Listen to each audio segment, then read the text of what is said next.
Yeah, so Salem's Lot, or Jerusalem's Lot, to give it its full name, is a small town in sort of northeast America, and it has a town that's had a history. Bad things happen, strange things happen, evil things happen, and there's a house that sort of dominates the town that sort of casts a shadow over it, sort of physically and metaphorically, and people are drawn to this house. And we're introduced into our story in 1975. There's a young writer named Ben who has come back to his hometown of Jerusalem's Lot, Salem's Lot, as the locals call it, and he gets there just at the right time when the house has been let, and it's been let by a man called man called Mr. Barlow and his business partner, Mr. Straker, who've opened up an antique shop. And it just happens that, without giving any spoilers away, Mr. Barlow is a vampire. And uncanny things start to ensue um, from emanating from this house. And it engulfs the town of Salem's Lot. Sharon, I don't even think that that's giving anything away because this is something. It's based on a Stephen King book that was released in the '70s, and I have never. It has been adapted a couple of times before. I have never seen any of them, and I know that it's about vampires.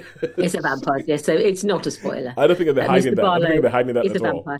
Yeah. And these are not. This is none of your let's sort of hypnotize you with my lovely eyes, or let's charm you with my personality.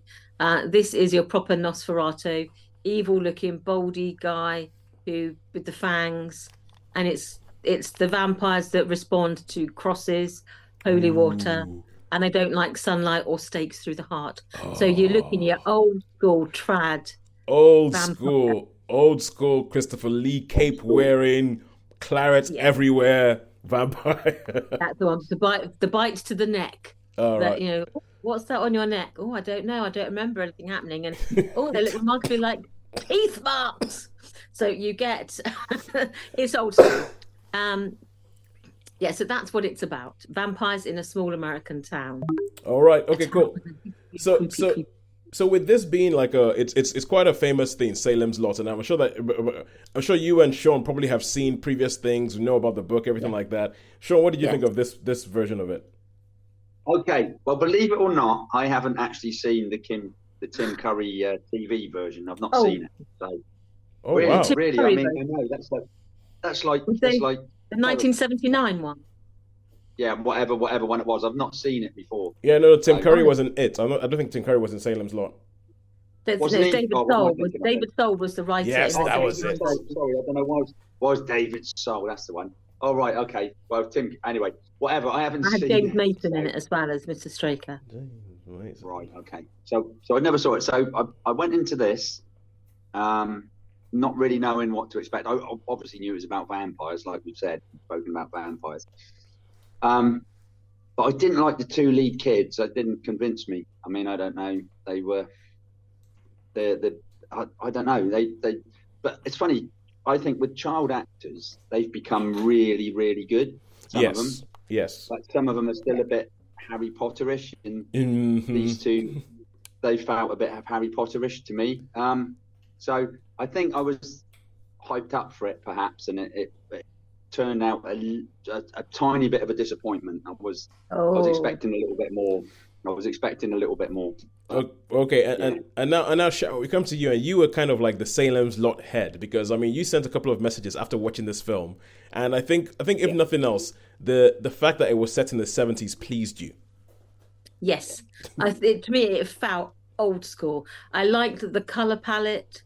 I liked the clothes. They weren't full on 70s clothes. They were like, let's just rein that in a bit to make it more acceptable to a modern audience. So, but I felt to me, it felt nostalgic. The fact that it was like an old school vampire, they didn't mess around with Mr. Barlow. There were certain key scenes that from the book and from the 1979 version that I remember distinctly. Obviously, I Hmm. was a child in 1979, and I remember watching it with my brothers, and I was talking about it to my brother yesterday, actually. Let me get something to And do I with the said, window.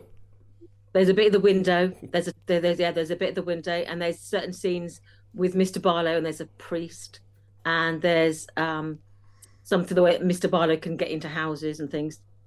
And Stephen said, yeah, my brother. He said, oh, yeah, that really freaked him out when he was like a teenager, when he first watched it. And I was quite young when I first watched it, sort of 10 or something. Yeah. And I remember the first time you really see Mr. Barlow. And that scene has like haunted me for 40 years. Oh, well, there you go. So, I, so there's some nods which I really appreciated because I was thinking, yes, this is what I remember. I mean, it didn't I amp think up the scares. I mean, I remember being scared as a child, but I'm obviously not as scared of these things now. But no, I liked it. I like that nostalgic feel. I liked the color palette, as I say, the tone of it, the fact that it was like low tech, Hmm. quite old school in yeah, its approach.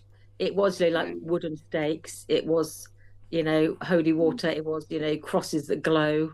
Um, Old school, yeah. yeah, I liked it. It just to me it felt right for a Stephen King adaptation. It just felt right. Yeah, I mean, I can understand that. I can understand that. Um, what you're saying, Sharon. I think what it was because of the things you wrote. It was like I was Oh, you're sort expecting, of yeah, very different. like sometimes. I mean, I always have this problem. I think when you say people about you like things or something, and it can be built up so much that it Yeah, becomes a little bit. Do you know what I mean? So I bit was flat. thinking, oh, Yeah, and I was picturing 70s cars and stuff, and yeah, it was. But I mean, I'm not saying I disliked the film. I'm just yeah, saying it was.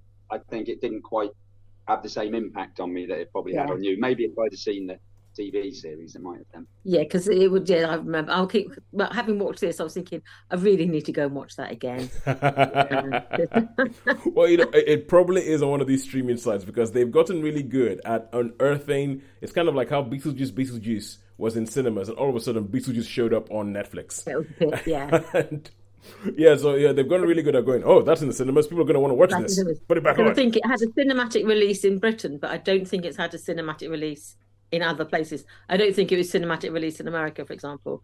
So Oh, I think it's probably more likely going to pop up, um, the old one and the new one quite quickly on to streaming, I would have thought. yeah.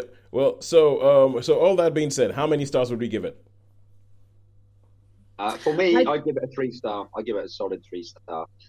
yeah, even though I take it into account, I know it's bad. Take on board know what you said about some of the child actors. I think some of them were better than others, but I did like the look of them. I thought they had that right to me. They had the right look for 70s kids. That sort of slightly sort of pudding bowl haircut that American children always seem to have in the 70s. I thought they got that right. So, but to me, it was a four. So I take on board the criticism, but I actually liked it. So I would give it a four. Okay, Yeah, so I that can is I can see why. I can see why. okay. That is 4 stars. Oh no, 3.5 stars, I guess, for Salem's Lot.